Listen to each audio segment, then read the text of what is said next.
ഒരു കാലത്ത് ഹൈ റേഞ്ചിലെ കർഷകർ വലിയ പ്രതീക്ഷയോടെ കൃഷിയിറക്കിയിരുന്ന വാനിലയിൽ നിന്ന് ചുരുക്കം ചില കർഷകരുടെ കൃഷിയിടങ്ങളിൽ മാത്രമായി ചുരുങ്ങി. വാനിലയ്ക്കുണ്ടായ വിലയിടിവാണ് കർഷകരെ കൃഷിയിൽ നിന്ന് പിൻവാങ്ങാൻ പ്രേരിപ്പിച്ചത്. നിലവിൽ വാനിലയ്ക്ക് മികച്ച വില ലഭിക്കുന്നുണ്ടെങ്കിലും മലഞ്ചരക്ക് വിൽപ്പന കേന്ദ്രങ്ങളിലേക്ക് വാനില എത്തുന്നില്ല.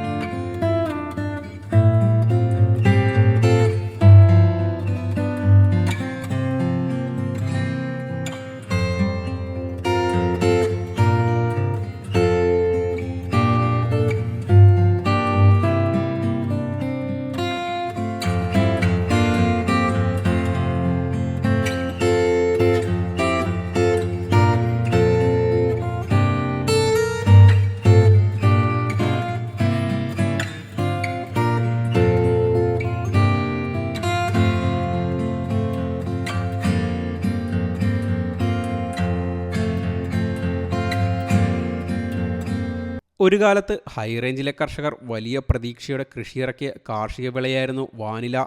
വാനിലയ്ക്ക് വിപണിയിൽ ലഭിച്ച ഉയർന്ന വിലയായിരുന്നു കർഷകരെ കൂടുതലായി കൃഷിയിലേക്ക് ആകർഷിച്ചത്.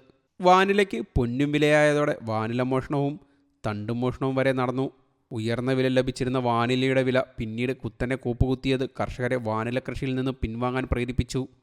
നിലവിൽ വാനിലയ്ക്ക് മികച്ച വില ലഭിക്കുന്നുണ്ടെങ്കിലും മലഞ്ചരക്ക് വിൽപ്പന കേന്ദ്രങ്ങളിലേക്ക് വാനില എത്തുന്നില്ല. ഹൈറേഞ്ചിൽ വാനില കൃഷിയുള്ള കർഷകരിപ്പോൾ ചുരുക്കമാണ്. വിലയിടിവിനൊപ്പം പൂക്കൾ പരാഗണം ചെയ്യുന്നതിലും മറ്റുമുള്ള ബുദ്ധിമുട്ടും വാനില കൃഷിയുടെ പിന്നോട്ട് പോകാനുള്ള കാരണങ്ങളിൽ ഒന്നായി മാറി. രാജകീയമെന്ന് ഹൈറേഞ്ചിലെ കൃഷിയിടങ്ങൾ കീഴടക്കിയെങ്കിലും പിന്നീട് പ്രൗഢി മങ്ങിയ വാനില കൃഷിയിൽ നിന്നും പടിയിറങ്ങി. ഉയർന്ന വില ലഭിക്കുന്ന സാഹചര്യത്തിൽ കർഷകർ ചിലർ വീണ്ടും വാനില കൃഷിക്ക് തുടക്കം കുറിച്ചിട്ടുണ്ട്. News desk you talk.